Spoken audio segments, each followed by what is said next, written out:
Assalamualaikum warahmatullahi wabarakatuh. Perkenalkan, nama saya Aulia Huwaidah dari Prodi Manajemen Pendidikan Islam semester 4 dari kelas A.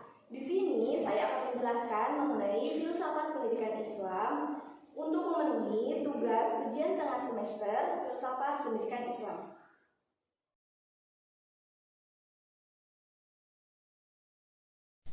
Materi yang pertama tentang pengertian, kedudukan, dan fungsi filsafat pendidikan Islam.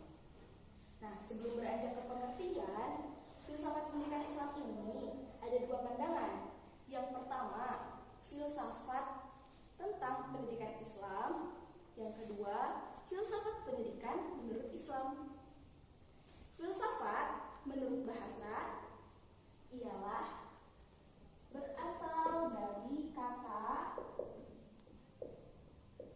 philo dan sophos. Philo berarti cinta dan sophos berarti ilmu dan hikmah.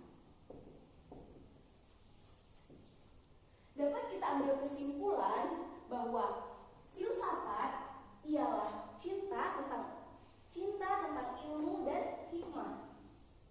Kemudian pendidikan Islam.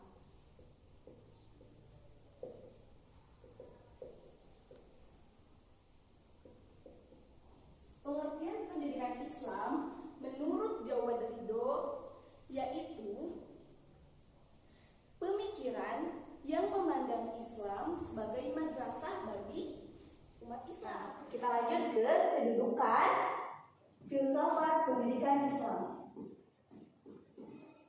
Menurut Hasan Lamburung, ada 6 asas dalam pendidikan Islam. Yang pertama, asas filosofis. Yang kedua, asas historis. Yang ketiga, asas sosiologis. Yang keempat, asas ekonomi. Yang kelima, asas administrasi. Dan yang terakhir adalah asas psikologis. Nah, asas filosofis merupakan filsafat pendidikan Islam. Asas historis membahas tentang sejarah pendidikan Islam. Begitu pula asas sosiologis yang membahas tentang sosial, asas ekonomi yang membahas tentang ekonomi, asas administrasi dan politik membahas tentang administrasi dan politik, dan yang terakhir asas psikologis yaitu yang membahas tentang psikologi pendidikan Islam.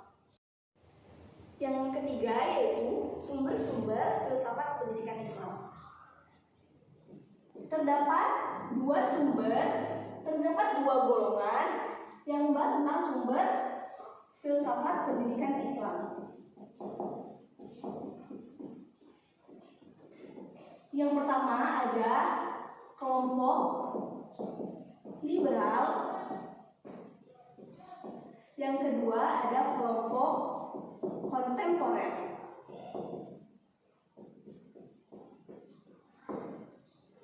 Kelompok liberal ini yang mengambil konsep dari non-Islam dipadukan dengan konsep Islam. Kemudian kelompok kontemporer ini yaitu sumber filsafat pendidikan Islam dari Al-Quran dan hadis. Materi yang kedua mengenai ruang lingkup, urgensi, dan fungsi dari filsafat pendidikan Islam. Yang pertama kita akan membahas tentang ruang lingkup. Ruang lingkup berarti objek dari filsafat pendidikan Islam. Objek di sini dibagi menjadi dua, secara makro atau keseluruhan dan secara mikro atau dalam arti sempitnya. Ruang lingkup secara makro yaitu objek filsafat pendidikan Islam itu sendiri. Sedangkan ruang lingkup secara mikro yaitu kajian filsafat pendidikan Islam tentang proses pendidikan. Yang kedua mengenai urgensi atau pentingnya mempelajari filsafat pendidikan Islam. Sebetulnya urgensi mempelajari filsafat pendidikan Islam ini ada banyak sekali, namun di sini saya akan membahas salah satunya, yaitu yang salah satunya membantu para siswa untuk lebih memahami akan persoalan-persoalan mendasar tentang pendidikan. Nah, dan yang ketiga yaitu fungsi filsafat pendidikan Islam. Sebetulnya ada banyak fungsi mempelajari filsafat pendidikan Islam. Di sini yang akan dibahas itu salah satunya mengenai fungsi spekulatif. Apa itu fungsi spekulatif? Yaitu untuk memahami berbagai macam persoalan pendidikan.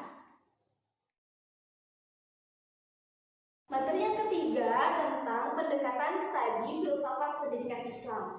Pendekatan ini yaitu tentang bagaimana cara melakukan studi filsafat pendidikan Islam.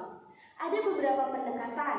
Yang pertama ada pendekatan normatif, kemudian pendekatan historis, pendekatan bahasa, yang keempat pendekatan konseptual, yang kelima ada pendekatan filsafat tradisional, yang keenam pendekatan filsafat kritis, yang ketujuh pendekatan hermeneutika, dan yang terakhir pendekatan perbandingan.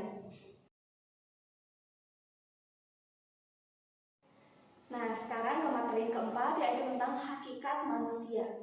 Pada hakikatnya manusia dalam filsafat pendidikan Islam yaitu sebagai subjek dan objek. Subjek di sini bahwa manusia yaitu perilaku seseorang yang melakukan filsafat pendidikan Islam, dan objek itu sendiri merupakan manusia yang objek dari filsafat pendidikan Islam. Nah, kemudian pada dasarnya manusia diciptakan dalam keadaan yang sempurna sebagaimana Allah berfirman dalam Quran surat At-Tin, yaitu Bismillahirrahmanirrahim, laqad khalaqnal insana fi ahsani taqwim. Sungguh Allah menciptakan manusia dalam keadaan yang paling sempurna. Kenapa sempurna? Karena manusia memiliki akal pikiran, beda dengan hewan. Kemudian manusia juga dalam Al-Quran disebut sebagai, Allah berfirman, inni ja'ilun fil ardi khalifah. Manusia yaitu sebagai khalifah. Materi yang kelima mengenai hakikat pendidikan.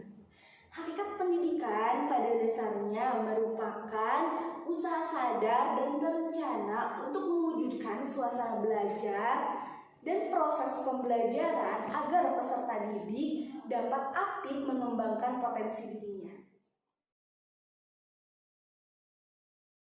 Materi yang keenam mengenai modernisasi pendidikan Islam. Menurut Azimardi Azra, bahwa modernisasi atau pembaruan merupakan upaya untuk mengaktualisasikan ajaran Islam agar sesuai dengan perkembangan sosial yang terjadi.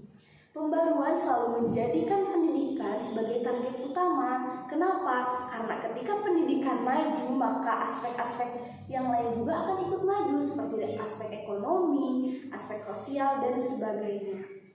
Sekian pembahasan materi filsafat pendidikan Islam dari saya. Mohon maaf bila terdapat banyak kesalahan. See you next time.